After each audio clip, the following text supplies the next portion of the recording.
Welcome to this concept explainer brought to you by CBSE Scholar of profsam.com, that is profsam.com.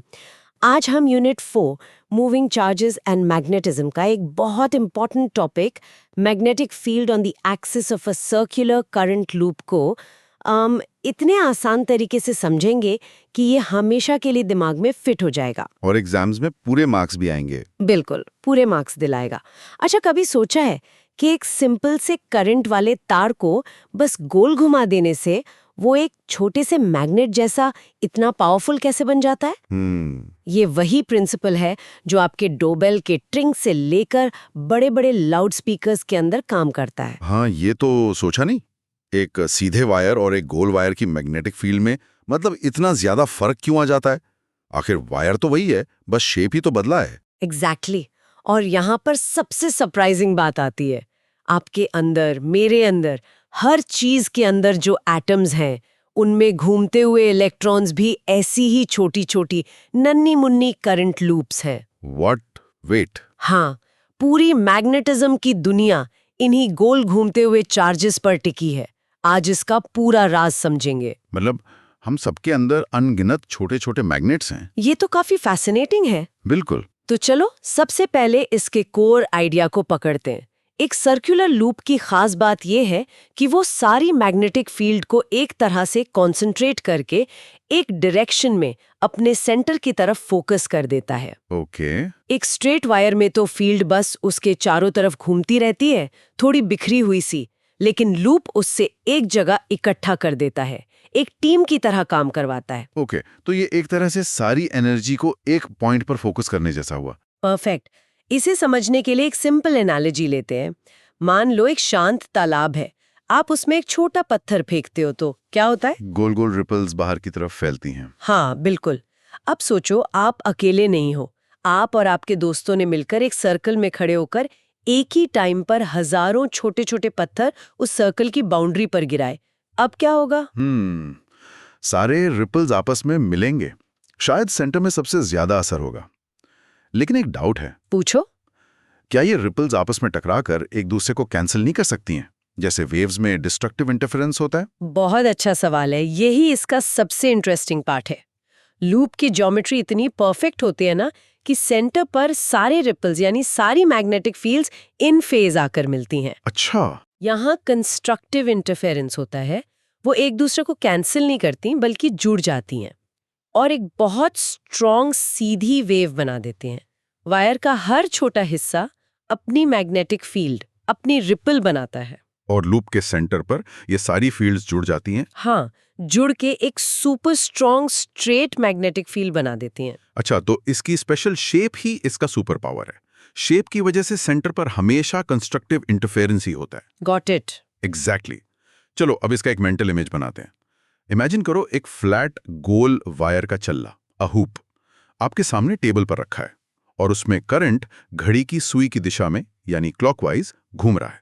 ठीक है। अब अपना right hand use करो, अपनी उंगलियों को करंट के डायरेक्शन में घुमाओ उस गोल चल्ले के ऊपर। ओके, मैंने राइट हैंड लिया और उंगलियों को क्लॉकवाइज घुमा रही हूँ। गुड।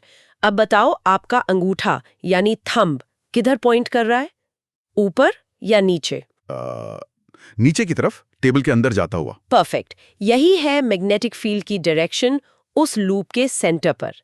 एक concentrated beam of magnetic force सीधे नीचे की तरफ। ओके। और जैसे ही हम उस सेंटर वाली लाइन यानी एक्सिस पर लूप से दूर जाते हैं, चाहे ऊपर या नीचे, ये फील्ड फैलती जाती है और कमजोर हो जाती है। जैसे एक टॉर्च लाइट की रोशनी? बिल्कुल, जैसे एक टॉर्च लाइट की रोशनी सोर्स से दूर जाने पर फैल जाती है और डिम हो जाती है। ठीक है, ये विजुअल अब क्लियर है। सेंटर पर सबसे स्ट्रॉन्ग और फोकस्ड और दूर जाने पर वीक और स्प्रेड आउट। हाँ, ये तो हुई कॉन्सेप्ट की बात। अब देखते हैं कि इसे फिजिक्स की लैंग्वेज में एनसीईआरटी के फॉर्मूला में कैसे लिखा जाता है। ठीक है। फॉर्मूला आने से पहले लॉजिक से सोचो, मैग्नेटिक फील्ड किन किन चीजों पर डिपेंड करनी चाहिए? करंट पर तो करेगी ही, ज्यादा करंट तो ज्यादा स्ट्रॉन्ग फील्ड। सही। और शायद लूप कितना बड़ा या छोटा है उसके रेडियस पर भी। वेरी गुड, करंट आई और रेडियस आर। और एक तीसरी चीज, अगर हम लूप के सेंटर से दूर जाएंगे उसकी एक्सिस पर, तो फील्ड कम हो जाएगी यानी उस दूरी डिस्टेंस x पर भी डिपेंड करेगी। ब्रिलियंट। अब देखते हैं एनसीईआरटी इन्हीं सब चीजों को, करंट, रेडियस और एक्सिस पर डिस्टेंस x को एक सिंगल फॉर्मूला में कैसे पैक करता है। एक बार एनसीईआरटी से इसका फॉर्मूला पढ़ो। ओके, एनसीईआरटी के हिसाब से the magnetic field at point P on the axis is given by B equals to mu 0 IR square divided by 2 x square plus r square की क्यूब्ड। और एक स्पेशल केस दिया है, at the centre of the loop x equals 0, so the formula becomes b equals mu 0 I 2r. Wow, ये formula खासकर जो denominator में x square plus r square की पावर 3/2 है, ये थोड़ा कॉम्प्लिकेटेड लग रहा है। ये 3/2 पावर आई कहाँ से? घबराओ मत, ये दिखने में डरावना है पर इसके पीछे का लॉजिक बहुत सिंपल है। चलो इसे स्टेप बाय स्टेप तोड़ते हैं। ओके, सबसे पहला स्टेप है हमारा हीरो बायो-सवार्ट्स लॉ। हमने पढ़ा था कि वायर का हर छोटा सा हिस्सा आइडियल अपनी एक छोटी सी मैग्नेटिक फील्ड बनाता है ना? हाँ, यहाँ हम बस लूप के हर छोटे हिस्से के इफेक्ट को उस एक्सिस वाले पॉइंट P पर जोड़ रहे हैं, बेसिकली इंटीग्रेशन कर रहे हैं। ओके, तो ये इंटीग्रेशन का रिजल्ट है। बिल्कुल। अब आता है दूसरा और सबसे important step, the power of symmetry. यहाँ लूप की सिमेट्री सबसे बड़ा काम करती है। जरा एनसीईआरटी का फिगर 4.9 दिमाग में लाओ। ठीक है। लूप के ऊपर वाले हिस्से डीएल की वजह से जो मैग्नेटिक फील्ड डीबी बनती है, उसके दो कंपोनेंट्स होते हैं, एक एक्सिस के अलोंग और एक एक्सिस के परपेंडिकुलर। ठीक उसी तरह लूप के नीचे वाले यानी डायमेट्रिकली ऑपोजिट हिस्से की वजह से भी एक फील्ड बनती है और उसके भी दो कंपोनेंट्स होंगे। हाँ, तो सिमेट्री की वजह से क्या होता है, जो परपेंडिकुलर वाले कंपोनेंट्स हैं वो एक दूसरे को कैंसिल कर देते हैं। परफेक्टली एक दूसरे को परफेक्टली कैंसिल कर देते हैं। सिर्फ एक्सिस के अलोंग वाले कंपोनेंट्स यानी डी बी कॉस थीटा वाले एक ही डायरेक्शन में होने की वजह से जुड़ जाते हैं। सही पकड़ा। सारे परपेंडिकुलर वाले आपस में लड़कर खत्म हो जाते हैं और सारे पैरेलल वाले एक टीम बनाकर जुड़ जाते हैं। अच्छा, इसलिए एक्सिस पर फील्ड हमेशा लूप के परपेंडिकुलर ही होती है, क्योंकि बाकी सब तो कैंसिल हो गया। कितना एलिगेंट है ना? अब आते हैं तुम्हारे सवाल पर। तीसरा स्टेप, ये 32 पावर कहाँ से आई? हाँ, ठीक है। पाइथागोरस थ्योरम से ये r बन जाता है √x square plus r square.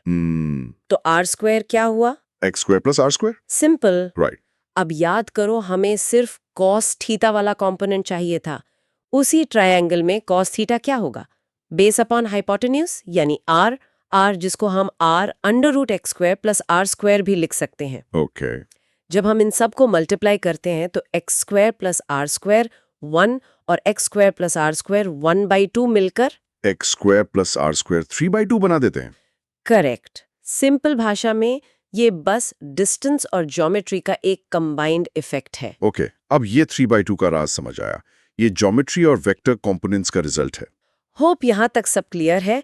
This concept explainer is from profsam.com, that is profsam.com।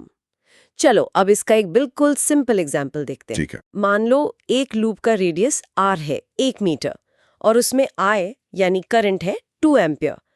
Loop के सेंटर पर फील्ड कितनी होगी? सेंटर पर तो x को 0 होगा। फॉर्मूला है B बराबर म्यू 0 I 2r। परफेक्ट। अब बस वैल्यूज डालनी है।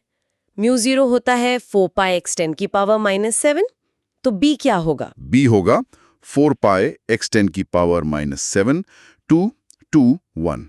सिंपल कैलकुलेशन, 2 से 2 कैंसिल। आंसर क्या आया? 4 पाई x 10 की पावर -7 टेस्ला। ये टेस्ला क्या है? टेस्ला मैग्नेटिक फील्ड की स्ट्रेंथ की SI यूनिट है। जैसे लेंथ के लिए मीटर, वैसे ही मैग्नेटिक फील्ड के लिए टेस्ला। देखा कितना आसान है? हाँ, फॉर्मूला में वैल्यूज डालना तो आसान है, बस कॉन्सेप्ट क्लियर होना चाहिए। बिल्कुल। और ये टॉपिक समझना इसलिए भी जरूरी है क्योंकि जो अगला टॉपिक है सोलेनॉइड, उसमें हम कोई नई चीज नहीं करेंगे। हम ऐसे ही बहुत सारे लूप्स को एक के ऊपर एक रखकर एक सुपर पावरफुल मैग्नेट बनाएंगे। अच्छा, तो solenoid is just a collection of many loops. हाँ, यही लूप जब हम हजारों बार रिपीट करते हैं तो बनता है एक सोलेनॉइड। चलो अब आते हैं उस सेक्शन पर जहां अच्छे स्टूडेंट्स के मार्क्स करते हैं। मैं इन्हें साइलेंट किलर्स कहता हूं। ओके, ये सबसे इंपॉर्टेंट पार्ट है। Misconception number 1, field direction. बहुत सारे स्टूडेंट सोचते हैं कि मैग्नेटिक फील्ड हर जगह लूप के प्लेन के परपेंडिकुलर होती है। ओह, वो ऐसा इसलिए सोचते हैं क्योंकि एक्सिस पर ऐसा ही होता है, तो वो इसे जनरल रूल मान लेते हैं। मैं बता रहा हूँ, मैंने खुद प्री बोर्ड्स में यही गलती की थी। तो आखिर सही आइडिया क्या है? करेक्ट आइडिया ये है कि फील्ड सिर्फ एक्सिस पर ही प्लेन के परपेंडिकुलर होती है। जैसे ही आप एक्सिस से थोड़ा साइड में हटते हैं, फील्ड लाइंस कर्व हो जाती हैं, मुड़ जाती हैं। एनसीईआरटी के फिगर 4.10 में ये साफ-साफ दिखाया गया है। अच्छा, तो मतलब वो स्ट्रेट बीम ऑफ फोर्स वाली बात सिर्फ और सिर्फ सेंट्रल एक्सिस के लिए ही है, बाकी जगह पर फील्ड लाइंस मुड़ जाती हैं। ये बहुत इंपॉर्टेंट पॉइंट है। बिल्कुल सही। अब आते हैं दूसरी बड़ी गलती पर, राइट हैंड रूल कंफ्यूजन। हाँ, इसमें तो कंफ्यूजन होता है। स्टूडेंट्स अक्सर स्ट्रेट वायर वाला रोल लूप में लगा देते हैं या लूप वाला वायर में, क्योंकि दोनों का नाम राइट हैंड रूल जो है इसे आसानी से याद रखने का कोई तरीका है ना? हमेशा कॉज और इफेक्ट से याद रखो। स्ट्रेट वायर में कॉज क्या है? स्ट्रेट करंट, तो अंगूठा थंब सीधा है करंट के डायरेक्शन में। ठीक है। और इफेक्ट क्या है? उसके चारों तरफ घूमती हुई मैग्नेटिक फील्ड, तो मुड़ती हुई उंगलियां फील्ड बताती हैं। कॉज सीधा, इफेक्ट घूमता हुआ। ओके। अब सर्कुलर लूप में यहाँ उल्टा है। कॉज क्या है? घूमता हुआ करंट, तो मुड़ती हुई उंगलियां कॉज हैं और इफेक्ट सेंटर पर एक सीधी मैग्नेटिक फील्ड। तो अंगूठा थंब इफेक्ट बताएगा। You got it. रोल्स आपस में बदल जाते हैं, जो एक में कॉज है वो दूसरे में इफेक्ट। वाओ, ये कॉज एंड इफेक्ट वाला तरीका बेस्ट है। Straight wire straight cause thumb, circular wire circular cause fingers. अब कभी कंफ्यूज नहीं होंगे। ग्रेट।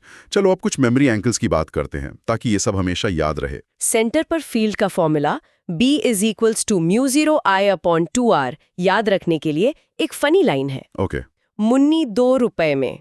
यहाँ μ0I मुन्नी जैसा साउंड करता है और नीचे 2R 2 रुपए। और B से बेगम। बेगम मुन्नी 2 रुपए में। ये तो काफी अजीब है, पर शायद इसीलिए ही याद रहेगा। बिल्कुल। और डायरेक्शन के लिए हमेशा वो फिजिकल जेस्चर यूज करो। एग्जाम हॉल में भी आराम से अपना राइट हैंड लो, अपनी उंगलियों को लूप में करंट की तरह घुमाओ, आपका अंगूठा खुद ब खुद आपको सेंटर पर फील्ड की डायरेक्शन दे देगा। ये जेस्चर वाली बात तो काफी प्रैक्टिकल है। और आखिरी एसोसिएशन, हर करंट लूप को एक छोटा सा बटन मैग्नेट जैसा सोचो।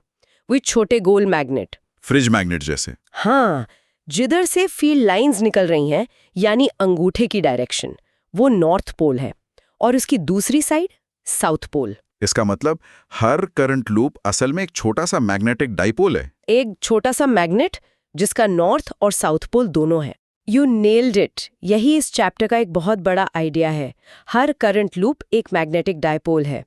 तो आज की इस पूरी चर्चा को 3 सबसे इंपॉर्टेंट पॉइंट्स में समराइज करते हैं। पहला, एक सर्कुलर करंट लूप की एक्सिस पर मैग्नेटिक फील्ड हमेशा लूप के प्लेन के परपेंडिकुलर होती है और ये सेंटर पर सबसे ज्यादा स्ट्रॉन्ग और फोकस्ड होती है।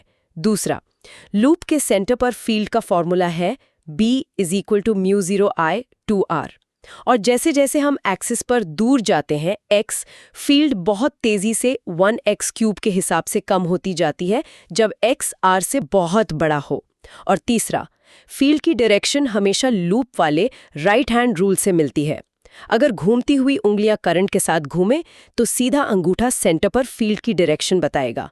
और जाने से पहले एक सवाल, हमने शुरू में बात की थी कि हर एटम के अंदर इलेक्ट्रॉनिक करंट लूप बनाता है, यानी हर एटम एक छोटा मैग्नेट है। तो सोचने वाली बात यह है कि अगर ऐसा है तो हर चीज, ये टेबल, ये किताब, पानी, ये सब चुंबक यानी मैग्नेट की तरह बिहेव क्यों नहीं करती? इसका जवाब आगे के टॉपिक्स में छुपा है। 12th CBSE फिजिक्स, केमिस्ट्री और मैथ्स में मैक्सिमम मार्क्स लाने के लिए visit profsam.com। That is PROFSAM। Yes, PROFSAM.com। मिलते हैं अगले कॉन्सेप्ट एक्सप्लेनर में। All the best.